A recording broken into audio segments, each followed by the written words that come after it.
네, 뉴욕 증시 분위기 그리고 투자 전략에 대해서 AI는 어떤 측면을 보고 있을까요? 오기석의 오픈소스 시작합니다. 오늘은 2분기 어닝 시즌 초반의 분위기 한번 얘기해 보고요. 이럴 때 또 놓치기 쉬운 매크로 변수들 하나씩 나눠서 물가, 경기, 금리까지 그리고 또 FOMC 전망까지 한번 미리 프리뷰 해보도록 하겠습니다. 크래프트 테크놀로지스 오기석 법인장 영상으로 연결돼 있습니다. 법인장님 안녕하세요. 네, 안녕하세요. 크래프트 테크놀로지스 오기석입니다. 네, 반갑습니다. 먼저 지난주 증시 분위기부터 먼저 정리를 해보고 시작을 해보려고 하는데요. 지난주 얘기를 하자면 물가 얘기를 뺄 수가 없거든요. 인플레이션이 아무래도 좀 빠르게 둔화되는 추세를 보이고 있다 보니까 크게 환호했던 뉴욕 증시였고요. 그리고 이제 금융주 실적 발표가 시작이 되고 있는데 전반적인 분위기 어떻게 보고 계십니까? 네, 이번 실적 발표 같은 경우는 예상보다 조금 더 좋게 나오고 있다라고 이제 한 줄로 요약을 할 수 있을 것 같고요. 지금 지난주에 이제 금융주 실적 발표, 그리고 이번 주도 이어지고 있고, 그리고 이제 빅테크 종목들 같은 경우도 이번 주에 실적 발표가 이어지고 있어서 기대감이 좀 상당한 것 같습니다. 특히 이제 그 시작을 잘 끊었던 JP모건, 웰스파고 같은 경우가 이제 지난주에 실적 발표가 났는데 예상보다 더 좋은 실적을 이제 발표를 하면서 시장의 상승을 이끌고 있고요. 사실 어제 같은 경우도 지난 밤 같은 경우도 여전히 실적에 대한 기대감이 크다라는 이야기를 좀 할 수 있을 것 같고, 우선은 금융주에 대한 얘기를 좀 먼저 해보면 이번 주 화요일 같은 경우는 이제 실적 발표가 나오는 게 찰스 슈왑, 모건 스탠리, B&I 멜론 같은 기업들이 있고요.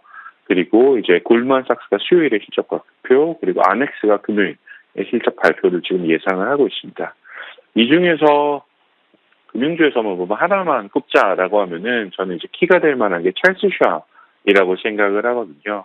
찰스 슈왑 같은 경우는 이제 미국에서 가장 초대형 이제 그 온라인 증권사 플러스 이제 은행업을 같이 영위하는 이제 그런 기업 중에 하나인데, 사실 지난 실리콘밸리 은행발 이제 이슈가 있었을 때 올해 3월 초인데 그때 언론에서 계속 집중 보도되었고 이제 전문가들도 얘기했던 게 혹시라도 다음에 은행이 하나 더 무너진다라고 하면 미국에서 찰스 슈왑의 가능성이 있다라는 그런 전망도 있었습니다. 그래서 이제 블룸버그에서도 다음 파산할 금융사는 미국 최대 증권사인 찰스 슈왑이다 이런 보도도 나왔는데, 현재는 사실 이런 보도에 대한 위험은 거의 사라진 거는 사실입니다. 이제 미국에서 이제 몇 개의 지방은행들이 부도가 나는 가운데 이제 그 중앙 정부에서 이제 개입을 했고, 특히 이제 크레딧 스위스가 UBS에 넘어가는 과정을 거치면서 이제 금융시장의 안정이 지금 이제 나오고 있긴 하지만, 어쨌든 지금 그 찰스 슈왑 같은 경우는 여전히 이제 아픈 기억이 남아 있거든요. 몇 달 되지 않았기 때문에. 특히 찰스 슈왑 같은 경우는 두 가지 측면에서 조금 이제 위기가 좀 있었는데, 첫 번째는 이제 단기적인 자금 유출에 대한 이제 그 리스크가 굉장히 컸었고요. 두 번째는 사실 보면 이제 그 저금리 시절에 이제 장기 채권을 직접 투자를 하면서 이제 장기 채권 금리 하락, 장기 채권 금리가 상승하는 이제 국면에서 거대 손실을 보는 그런 케이스의 대표적인 사례 중에 하나여서 지금 이번 실적 발표에서 어떻게 찰스 슈왑의 결과가 나올지 귀추가 주목이 된다라는 이야기를 드리고 싶고요. 저는 개인적으로 좋게 나올 것 같긴 하지만 이번 실적 발표가 좋게 나온다라고 하면 그 실리콘밸리 은행발 이제 한 번의 그 위기 구간을 완전히 마무리할 수 있는 이제 그런 이벤트가 될 수 있을 것이다라는 생각을 해보고 있고, 또 나머지 금융주 기업들에서도 이제 충분히 큰 도움이 될 수 있을 그런 가능성이 있다고 생각을 합니다. 아무래도 금융주가 가장 먼저 어닝 시즌을 좀 개막을 알리는 그런 섹터이기 때문에 이 중심에서 찰스 슈왑이 차지하는 그 비중에 대해서 한번 언급을 해주셨네요. 최근에 JP모건은 긍정적인 실적이 나왔지만 다른 금융주들 냉정하게 봤을 때는 다 좋았던 건 아니거든요. 어찌됐든 현재 분위기가 좀 살아있다는 측면에서 긍정적으로 기대를 합니다만, 혹시라도 좀 안 좋은 얘기가 나올 가능성 이런 부분도 염두에 두시면서 찰스 슈왑 한번 포커싱해 주시면 좋을 것 같습니다. 그래서 이제 또 얘기가 나오는 게, 사실 실적 시즌에 대해서 눈높이가 낮아져 있는 거는 좀 호재입니다만, 전반적으로 이번 2분기 실적 전망치가 좀 어둡다라는 얘기들이 많이 나왔었거든요. 이 부분에 대해서는 어떻게 보고 계신지 궁금합니다. 네, 맞습니다. 그 눈높이가 많이 낮아진 거는 이제 분명히 사실이고요. 뭐 지금 시장에서 나오는 이야기로는 S&P 500 기업들 같은 경우는 2분기 이익이 한 9%는 감소할 거다라는 이야기들이 지금 나오고 있습니다. 그래서 현재 이익 감소는 피할 수 없지만 또 반대로 얘기하자면 이제 예상된 부분이다라고 이제 말씀드리고 싶고요. 시장에서는 현재 시점에서 큰 두려움 없이 받아들이는 게 그런 모습이 좀 보이는 것 같습니다. 다만 이제 주식시장 자체로만 보면 좀 불안하다라고 볼 수도 있으실 게 상승세 자체는 지속적으로 나타나고 있지만 이제 불안감은 좀 존재하고 있거든요. 그래서 연초 이후 S&P 같은 경우는 17% 거의 18% 가까이 상승했을 거예요. 그래서 굉장히 가파르게 상승을 하고 있고 특히 이제 미국 주식시장의 대형주 대표적인 지수죠. S&P 500 같은 경우는 6월 중순에 이제 상대 강도 지수 RSI로 봤을 때 그 과열 국면 70 이상으로 한번 진입을 했었었고 현재 시점도 아마 오늘 이제 종료 이후로 과열 국면에 다시 도달했지 않을까라는 좀 생각을 해보고 있습니다. 그래서 지금 시장 참가자분들이 좀 많이 두려워하고 있다, 불안해하고 있다라는 건 충분히 이해가 갔고요. 다만 저희 이제 AI 모델을 확인해 보면 시장에 상승 여력이 남아 있다라고 이제 판단을 하고 있고요. 저희가 최근에 상장했던 AIDB ETF, 뭐 AI 파일럿, US 라지캡, 다이나믹 베타 인컴 ETF 같은 경우는 그 안에 탑재된 시장 위험 판단 모델이 있거든요. 근데 이 모델 같은 경우는 여전히 지금 주식시장에 100% 투자해라 라는 이제 그런 시그널을 보내고 있고요. 이 모델 같은 경우 한 지난 3개월 동안 봤을 때 시장이 한 8.5%, 9% 가까이 상승했는데 그 기간 동안 해당 모델의 위험 예측 모델은 거의 지속적으로 시장의 상승을 예측하고 있었다라는 것도 이제 참고사항을 말씀드립니다. 있습니다. 그래도 좀 다행이네요. 실적 시즌에 대한 전망은 좀 불투명해도 이미 이 부분을 다 예상하고 있고 시장이 어느 정도 녹여놓고 있다는 것도 긍정적이고요. 그리고 아직까지 상승에 대한 기대치는 유지되고 있다라는 점을 AI를 통해서 확인해 볼 수 있었다고 해주셨습니다. 실적 시즌 계속해서 좀 기대해 보도록 하겠고요. 앞서 오프닝에서 말씀드린 것처럼 이럴 때 또 매크로 변수 한번 정리해 보면 좋을 거라고 생각을 해서 물가부터 한번 다시 질문을 좀 드려보겠습니다. 일단은 지난주 말에 물가가 정말 뭐 긍정적인 모습을 보였고 이 부분이 시장의 반등에 가장 큰 동력을 좀 제공을 했었는데 여전히 불안하다는 시선도 있거든요. 법인장님은 어떻게 보고 계십니까? 지난주에 발표된 그 CPI, PPI, 미국 기준을 둘 다 봤을 때 상당히 유의미한 이제 하락이 확인이 되었다라는 게 제 개인적인 견해입니다. 해당 수치에 대한 해석은 사실 뭐 분분하다라는 거는 뭐 현재 사실이긴 하지만 충분히 이제 연준 입장에서 많이 이제 긍정적으로 인플레이션이 이제 잡히고 있다라는 시그널까지는 주지 않았을까라는 생각을 해보겠고요. 사실 지금 시장에서는 일부 이제 인플레이션이 뚜렷하게 좀 하락하고 있는데 예를 들어서 지금 CPI 기준으로 보면 9.1%까지 연율로 이제 상승했던 게 지금 3.0%까지 하락했거든요. 그러니까 고점 대비 지금 3분의 1 토막이 났음에도 불구하고 연준의 정책 결정이 너무 좀 늦게 반영되는 것이 아닌가, 오히려 이제 시장에 발목을 잡는 것이 아닌가라는 이런 평가들도 많이 있습니다. 비판도 지금 사실 있고요. 다만 이제 연준 입장에서 생각해 보면 지금 조기 금리 인하로 인한 경기 부양보다는 오히려 경기 위축을 부르더라도 확실히 인플레이션을 잡아야 된다라는 그런 관점에서 의사결정을 할 가능성이 높다라고 판단을 하고 있습니다. 그래서 시장과 연준 사이에 지금 이제 서로 다른 기대치가 발생할 수밖에 없는 상황이다라는 점을 한번 참고로 이제 말씀드리고 싶습니다. 알겠습니다. 시장과 연준 사이의 괴리, 참 이거는 잘 좁혀지지가 않네요. 시장이 먼저 앞서갈 때도 많고요. 그리고 연준이 또 계속해서 좀 더 멀리 보는 경우도 많다 보니까 이 괴리에 대해서 계속 얘기를 하게 되는데 이 부분은 뭐 평생 좀 좁혀지지 않는 그런 숙제가 아닐까라는 생각이 좀 들고요. 이와 관련해서 경기에 대한 고민도 상당히 시장에서 좀 많은 그런 상황인데 어제 또 중국의 GDP 성장률을 비롯해서 실물 지표들이 기대에 좀 미치지 못했습니다. 그러면서 경기가 좀 좋아지는 듯 했다가 여전히 좀 안 좋구나라는 생각을 하게 됐던 것 같은데 전반적으로 뉴욕 증시와 미국 경제는 어떤 영향을 좀 미칠까요? 어제 중국의 GDP 발표가 사실 좀 실망스럽게 나왔습니다. 이제 2분기 GDP가 6.8% 상향 발표가 됐고, 시장의 기대치 같은 경우는 7.3%였거든요.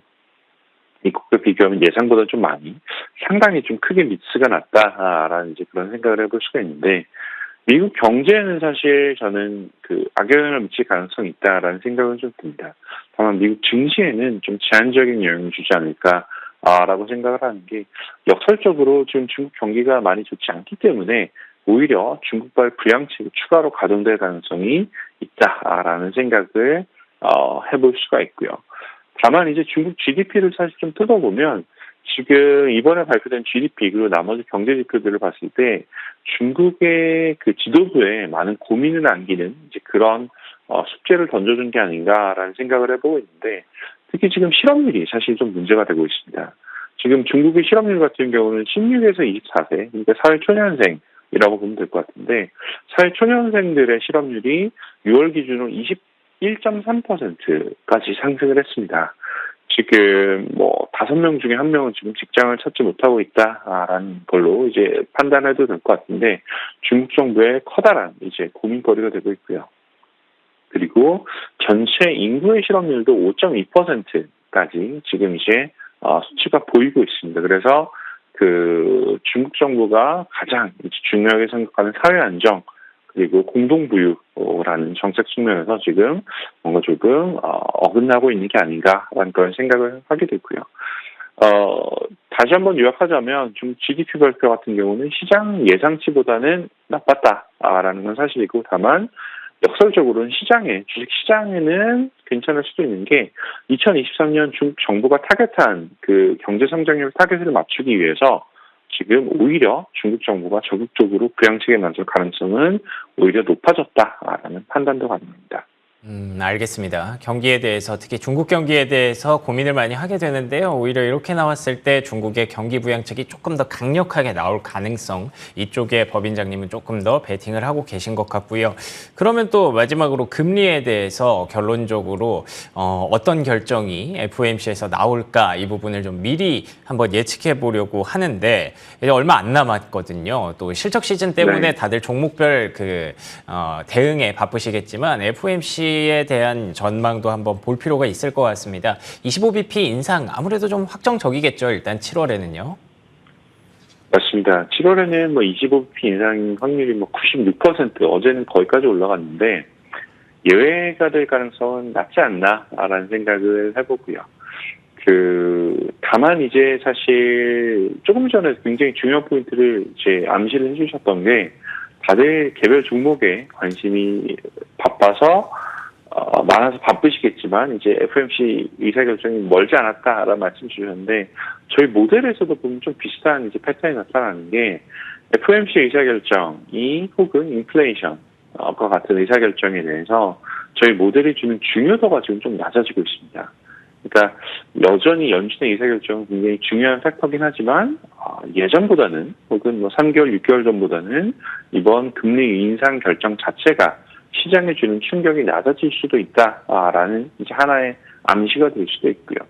그래서 7월 금리 인상이 있다라고 하더라도 시장의 충격은 미미할 것이다라는 생각을 합니다. 다만 이제 더 중요하게 봐야 되는 건 7월이 아니라 9월 혹은 11월 금리 인상이라고 보면 되는데, 점도표에는 사실 가장 최신 점도표 기준으로는 한 차례 더 금리 인상이 있을 거다라는 전망들이 있었었거든요. 다만 이제 앞에서 잠깐 말씀드렸던 것처럼 최근 발표된 이제 CPI, PPI 둘 다 굉장히 지금 낮아지고 있는 상황에서 이번 7월 금리 인상이 지난 1년 반 동안 있었던 이제 금리 인상 사이클의 마무리가 될 가능성은 상당히 크다라는 말씀드리고 싶습니다. 알겠습니다. 참 이 얘기 끝이 없네요. 언젠가는 끝나겠지 기다리고는 있습니다만, 연준이 금리를 또 11월에 인상할 가능성도 최근 들어서 또 높아졌다고 하니까 아마 올해 내내 이 금리 고점에 대한 논란은 좀 지속되지 않을까. 지겹지만 그래도 계속 봐야 될 수밖에 없는 그런 상황인 것 같습니다. 하지만 그래도 법인장님께서는 7월이 마지막이지 않을까 조심스레 또 전망을 해주셨네요. 이 부분도 참고하시고요. 자, 그러면 마지막으로 그 AI 쪽에서 이번 주에는 어떻게 좀 변화가 있었는지, 어떤 반응을 하고 있는지 그 부분 정리해 주시면 좋을 것 같습니다. 네, 저희 AI 모델 같은 경우 앞서서도 말씀드렸던 것처럼 여전히 시장에 지속적으로 투자해야 된다라는 시각을 좀 내놓고 있고요. 그 안에서 이제 어떤 종목들을 선호하는지에 대한 얘기를 좀 해보면 첫 번째로 미국 대형주에 대한 관심은 지속적으로 가져가고 있는 것 같고, 그리고 그 안에서도 두 가지 섹터를 지금 조금 집중적으로 보고 있는데, 첫 번째는 그 가치주 섹터에 대해서 저희 모델이 지금 현재 중요도를 올려가고 있고, 또 다른 하나는 퀄리티 섹터에 대해서도 중요도를 올려가고 있습니다. 그래서 지금 현재 미국 빅테크 종목들, 사실 엔비디아 같은 경우도 지금 현재 저희 모델이 두 번째로 선호하는 그런 종목들로 나오고 있는데, 이런 종목들 같은 경우는 종목의 퀄리티가 보통 우수하다라는 얘기를 많이 하거든요.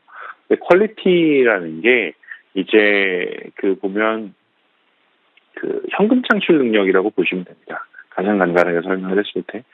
올해 시장의 특성 중에 하나가 보면 중소형주가 힘을 못 쓰고 있는 시장이다라는 이야기를 좀 한번 하고 지나가야 될 것 같은데, 사실 이제 시장의 환경이 불안하고 경기 침체 리스크가 아직 완전히 사라지지 않은 그런 국면이기 때문에 오히려 투자자들이 기업의 건전성이라든지 현금 창출 능력 등 말씀드렸던 퀄리티 섹터의 지금 중요도를 많이 가중치를 높여가고 있습니다. 저희 AI 모델도 마찬가지고요. 이런 퀄리티 팩터 같은 경우는 여러 종목들 중에서 빅테크 종목에서 좀 집중적으로 나타나는데, 기본적으로 가격 결정 능력도 있고요. 그리고 독점적인 지위를 많이 가지고 있기 때문이다 라고 설명이 가능할 것 같습니다. 앞에서도 잠시 말씀드렸지만 투자자분들이 여전히 불안해하고 있으신 건 사실인 것 같아요. 시장이 계속 오르고 있는데 이러다 빠지면 어떡하지? 라는 이제 그런 생각을 많이 하실 수밖에 없는 게, 그만큼 시장이 가파르게 올랐다라는 생각이 들고요. 고금리의 여파는 사실 지금 충격은 체감이 되고 있지만 주식시장은 혼자 상승을 하고 있기 때문에 뭔가 좀 괴리가 너무 심한 게 아닌가라는 생각도 당연히 이제 드실만 합니다.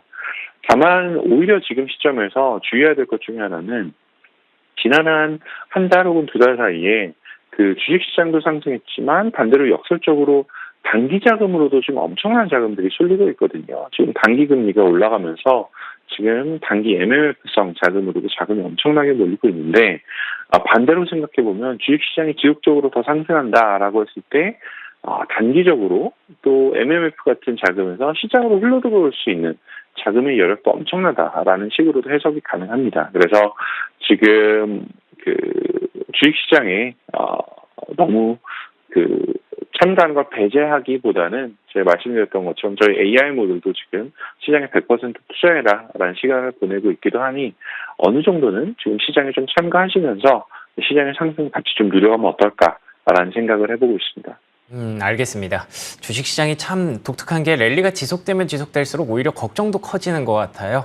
그렇지만 올해 계속 관통하는 그런 얘기 중에 하나가 가는 종목이 계속 간다라는 얘기고요. 그리고 또 유동성도 단기 시장에서는 충분하게 밀려 들어오고 있으니까 여러분들 너무 큰 걱정은 하지 마시라라는 의미에서 또 법인장님께서 AI ETF에 관련해서 최근의 상황들 한번 정리해 주셨습니다. 지금까지 크래프트 테크놀로지스 오기석 법인장과 얘기 나눠봤습니다. 오늘도 좋은 말씀 고맙습니다.